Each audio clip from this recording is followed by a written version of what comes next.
Hello again. President Cyril Ramaphosa says over 18 million people are receiving social grants. This is a significant jump since 1999, when only 2.5 million people were beneficiaries. These numbers include the special 350 Social Relief of Distress grant, which has been extended to March 2024. We're now joined by Isobel Frye, Executive Director at the Social Policy Initiative. And on Saturday, the 25th of March, they will be showcasing a documentary called Decent Path, which takes a look at social grant recipients and how far that money takes them during the Human Rights Festival at Constitution Hill. Thank you very much, Isobel, for your time this afternoon. Absolute pleasure. Thank you. Let's start with the documentary. Very fascinating. So you were tracking people that received the 350 Rand grant, and they tell you what? Absolutely. So we had done a lot of research, desktop research. We had the statistics about the need. We had the statistics about people who are getting the grant. But what was missing were people's stories, the beneficiaries' own stories about the grant. So we tracked 5 beneficiaries throughout the period of applying, what they did with the grant, and then for most of them, the tragedy when they stopped receiving the grant. I think the stories, firstly, the visuals, the sight and the sounds of where people live, broke that silence as to what destitution really looks like. We often talk about a sanitized version of people's needs. The term basic needs takes you away from the destitution or poverty, kitchens that are empty of any kind of sustenance. So that was really important for us to locate where people are coming from. I think the main take-home story was the absolute joy that people had at receiving the grant. There was a man in his 30s, unemployed, and he said he's a malume, he's an uncle. People expect him to bring something for the pot, and he could bring chicken feet for the 2 months that he got it. And then the lack of comprehension as to why the grant was stopped when nothing had changed for him. So the story is bittersweet, because it both brings out the potential, the transformation, as we heard in the last clip with Tuli Madonsela, about how the Constitution is able to transform people's lives. But then again, the helplessness, when through no action of their own, the state seems to take away what it has given without any recourse. So, yeah, we want the film to tell people's stories, and we also hope that it starts both policymakers but also ordinary South Africans talking about it, because there are a lot of people who think the grant is a bad thing, and the film really lays bare exactly how, without that kind of state intervention, the lives forward of people, of many people, millions of people, is pretty hopeless and dire. President Cyril Ramaphosa is talking about it, and this is what he said yesterday addressing human rights, and he was speaking to communities in the Northern Cape. Let's take a look, listen. Now, to relieve the pressure on poor households during COVID-19, government also introduced a new special grant, which is the 350 special grant. And while this grant is a small grant, but it has been extended to the end of March 2024. Now, work is underway to provide a basic income support for the most vulnerable within the country's fiscal constraint. The President yesterday went on to say that some 13 million South Africans, almost half of the population, is also receiving some sort of assistance in one way or another. Also talking about how South Africa is the only country in the continent that is actually achieving this and attaching it to human rights. From the people that you spoke to also in the documentary and the research that you do, would people rather have fish for a day or be taught how to sustain themselves? I think that's a really complex question, because we have to locate it in the reality of our economy. So the economy in South Africa has been losing jobs, shedding jobs year upon year.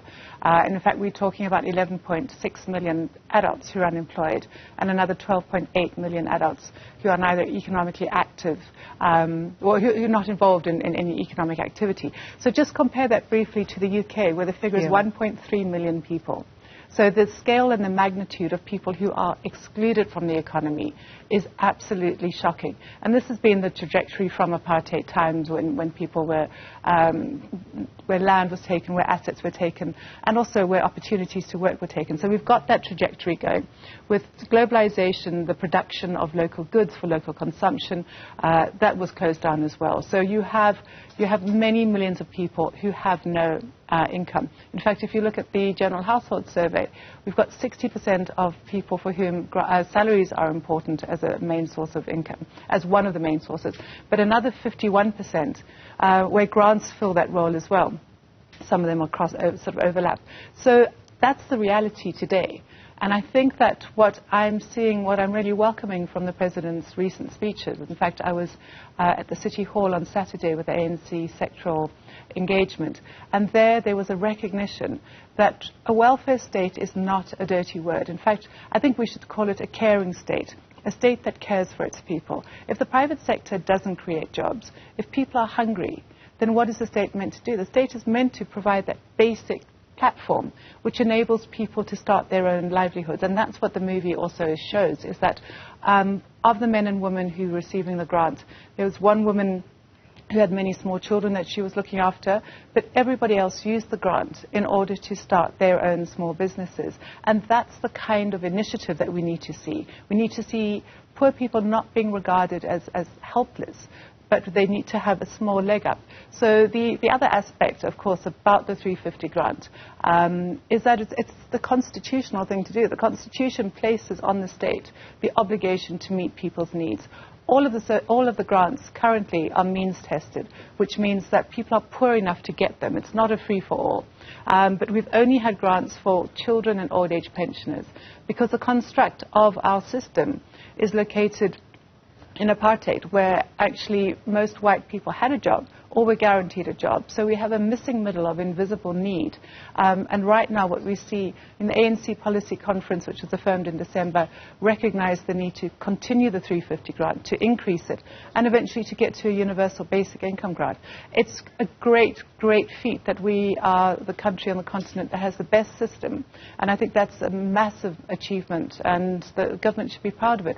But we can't rest on the laurels. We need to keep on reaching out. I mean, if you look at the demographics of people who applied for the Social Relief or Distress Grant, they're young people. But the other thing which is quite scary is that about 50% of the applicants only have matric. So we're failing our young people in terms of not skilling them. So going back to your question, do people want to fish, or do they want to learn how to fish?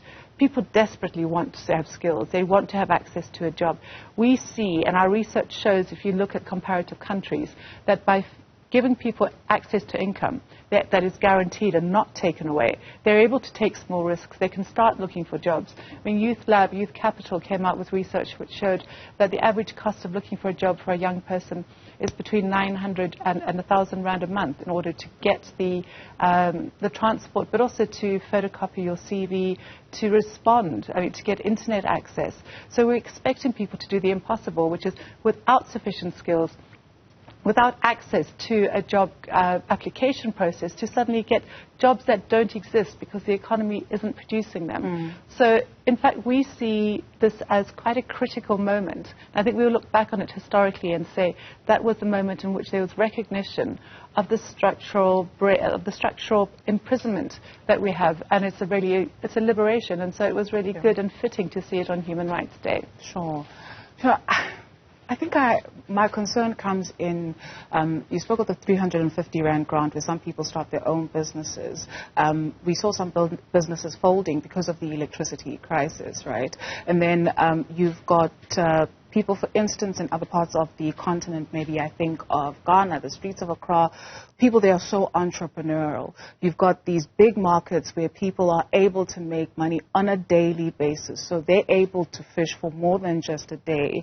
And so the informal economy there is also quite appreciated. We speak about stimulating the economy, but what does that look like so that you have also a dignity about waking up in the morning and you know what needs to be done, right? You don't run the risk of when there's COVID, they confiscate your bucket of acha, for instance. And so in the long term, rightfully mentioned, this has divided opinion, where people are just like, is this sustainable? Can we afford it going further? But what lessons can we draw from other parts of the continent, for instance, if we're comparing ourselves with, other so-called developing nations, but where you find that people are going to bed with food at night? Yeah.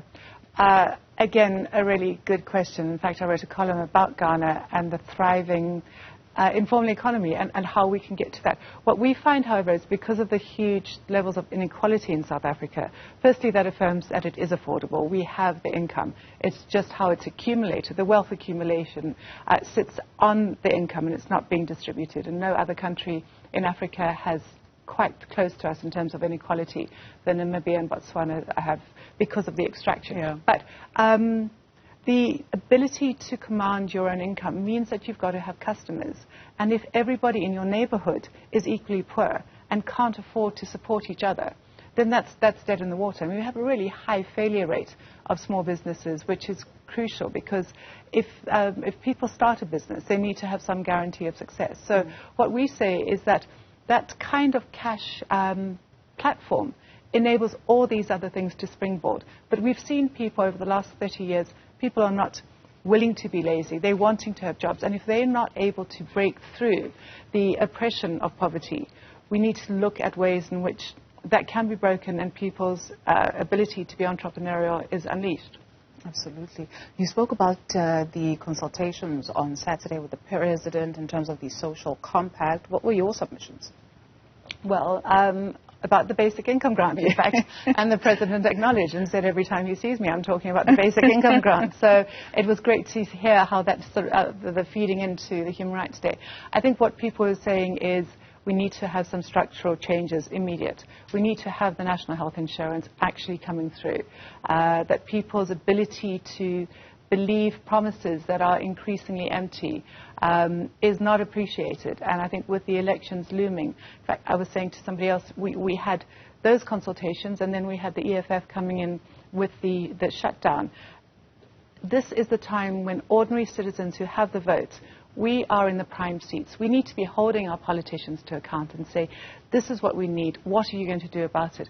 And many of us are fearful about the next 5 years because if you look at Gauteng metros, where they can't pass a budget in Johannesburg, what's going to be legislated? And what I really want to appeal to political parties is that there should be some things that are non-partisan. The NHI should be non-partisan. It should move ahead regardless of who eventually wins, or is it that kind of, and a basic income grant needs to be non-partisan because we need to enable people to take command of their own lives, notwithstanding who's in power. Again, the game of politics is a revolving door, but there's only one South Africa. Thank you very much, Isobel. Oh, on Saturday, if somebody's interested in seeing the documentary? Absolutely, thank you very much. Conhill is running a human rights festival, Saturday 3:30 to 5. And the Minister will be there as a special speaker because she also appears in the movie. Thank you very much. Thank you very much. Isobel Frye, Executive Director at the Social Policy Initiative.